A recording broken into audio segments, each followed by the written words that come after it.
Clock of time Jack Finley द्वारा एक book लिखी गई शॉर्ट स्टोरी कलेक्शन थी, जिसमें द थर्ड लेवल चैप्टर आपको बताया जा रहा है।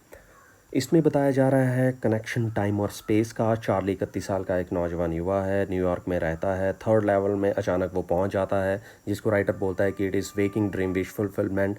आंखें खोलते हुए किसी की चीज़ की परिकल्पना करना, फैंटेसी करना और वहाँ पर पहुँच जाना, क्योंकि आपको 21st सेंचुरी बिल्कुल इनसिक्योर लगती है, डर लगता है, लड़ाई लगती है, चिंता होती है, इसलिए आप वहाँ पर पहुँच जाते हैं। तो थर्ड लेवल पहुँचने का मतलब यही है कि this is an escape from the reality और फ्रॉम द मॉडर्न वर्ल्ड। तो इसी तरह से लोगों ने अपनी हॉबी डेवलप की होती है कि कुछ ना कुछ हॉबी वो डेवलप करें। तो यहाँ पर स्टैम्प कलेक्शन के बारे में भी बताया जाता है, जिसको फिलेटली कहा जाता है। तो चार्ली भी इसमें इस काम को करता है। चार्ली अब वहाँ पर जा रहा है क्योंकि उसको अपने घर जल्दी से पहुँचना है। बस वाले रास्ते को छोड़ के वो वहाँ सेंट्रल स्टेशन से जाना चाहता है, परंतु अचानक क्या होता है कि वहाँ से वो नीचे की तरफ चला जाता है। ट्रेन पहले 20th सेंचुरी की थी, पर अब जैसे नीचे उतर रहा है तो वहाँ पर थोड़ी थोड़ी चीज़ें बदल रही हैं। वो नीचे वाले रास्ते से उतरता हुआ आगे पहुँचता है और रूजवेल्ट होटल के पास निकल जाता है। और उस टाइम उसको वहाँ पर लगता है कि grand central station is growing like a tree, pushing out new corridor and staircase like roots. बोलते जैसे पेड़ का एक तना होता है, उसकी जो जड़ें होती हैं, उस तरह से थर्ड लेवल वहाँ पर बढ़ रहा था। और अचानक वो वहाँ पर थर्ड लेवल पर पहुँच जाता है। जब वहाँ पर पहुँचता है तो सब कुछ वो पुराने ढंग के भांति वहाँ पर पाता है। और वहाँ पर एक छोटा सा रूम था जहाँ पर टिकट विंडो थी और ट्रेन के गेट्स थे, और वहाँ पर इंफॉर्मेशन आपको उस जगह की मिलती थी। 18वीं शताब्दी का 1894 की सिचुएशन यहाँ पर बताई जा रही है। तो पुराने ज़माने वाली सारी की सारी चीज़ें थी, इंफ्रास्ट्रक्चर भी वैसा था, लोगों की ड्रेसिंग सेंस भी वैसी थी, लोगों की घड़ियाँ, कपड़े पूरे के पूरे 18th सेंचुरी की तरह लग रहा था। चार्ली इस बात को कंफर्म करने के लिए अपने पाँव के नीचे जो न्यूज़पेपर का ढेर लगा है उसकी तरफ देखता है, और न्यूज़पेपर का नाम होता है द वर्ल्ड। और वहाँ पर वो तारीख पढ़ता है तो तारीख लिखी होती है जून 11 1894। चार्ली यहाँ पर अपनी वाइफ लूसिया के लिए गेल्सबर्ग के लिए 2 टिकट लेना चाहता था, क्योंकि उसको लगता था कि गेल्सबर्ग एक ऐसी जगह है जहाँ पर लोगों के पास टाइम है, स्पेस है, वो अपना टाइम अच्छे से व्यतीत करते हैं और वहाँ पर कोई भी इनसिक्योरिटी नहीं थी। इस तरह की चीज़ वो वहाँ पर करना चाहता था। और ये जो सारी चीज़ें वहाँ पर लिखी हुई थी, ये हमें ये भी दर्शाती थी कि ये फर्स्ट वर्ल्ड वॉर के बाद की बात थी और सेकेंड वर्ल्ड वॉर के पहले की बात है। तो इस बात को भी पुष्टि होती है कि किस तरह से लोग वॉर से बचना चाहते हैं।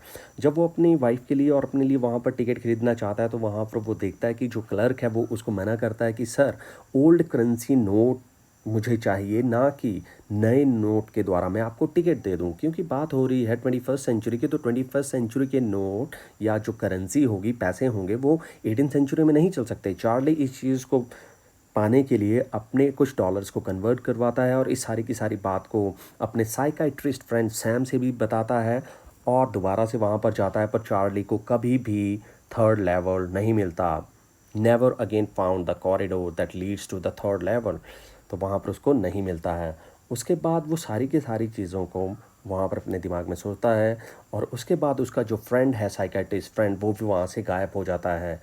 और वहाँ पर अपने ध्यान को डाइवर्ट करने के लिए चार्ली वहाँ पर अपनी स्टैम्प कलेक्शन को एक दिन देख रहा है। स्टैम्प कलेक्शन मैंने आपको फिलेटली बता दिया। वहाँ पर उसको फर्स्ट टे कवर नोट मिलता है। तो फर्स्ट टे कवर नोट क्या होता है कि जिस दिन कोई स्टैम्प लॉन्च होती है, उसी दिन स्टैम्प कलेक्टर जो स्टैम्प को अपनी कलेक्शन करते हैं, वो अपने आप को एक खाली एनवेल्प में उसी स्टैम्प को पोस्ट कर देते हैं, और जो मोहर लगती है वो उसी दिन की लग जाती है, ताकि उनको फ्यूचर में याद रहे कि इसी दिन ये स्टैम्प लॉन्च हुई थी। That becomes your first day cover note.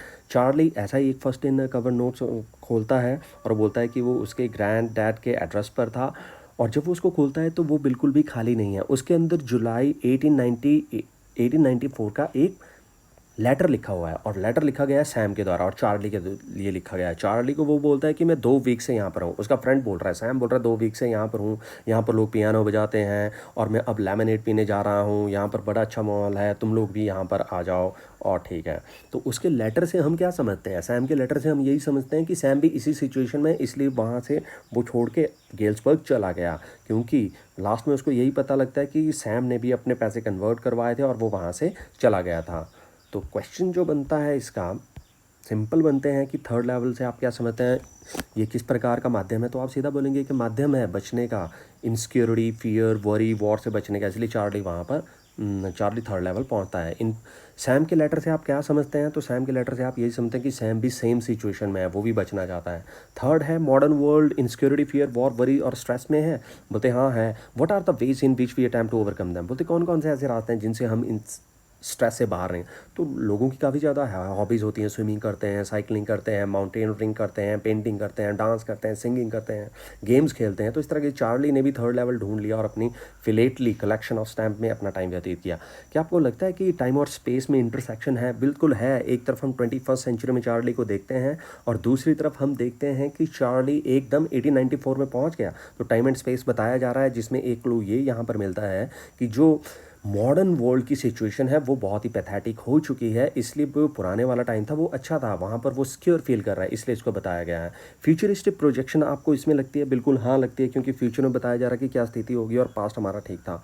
Philately के बारे में बताया जाता है कि क्या ये पास्ट को अलाइव लगती है? बिल्कुल हाँ रखती है, क्योंकि हमें किसी भी राष्ट्र का या देश का बढ़ोतरी देखनी हो या अच्छे प्रॉस एंड कॉन देखने हो या बुरा देखना, तो इतिहास हमें वो चीज़ बताता है। तो फिलेटली भी कलेक्शन है स्टैम्प्स की, जिसमें हमें इतिहास के बारे में पता लगता है और फ्यूचर के बारे में पता लगता है कि हम किस तरफ को जा रहे हैं। Thank you very much.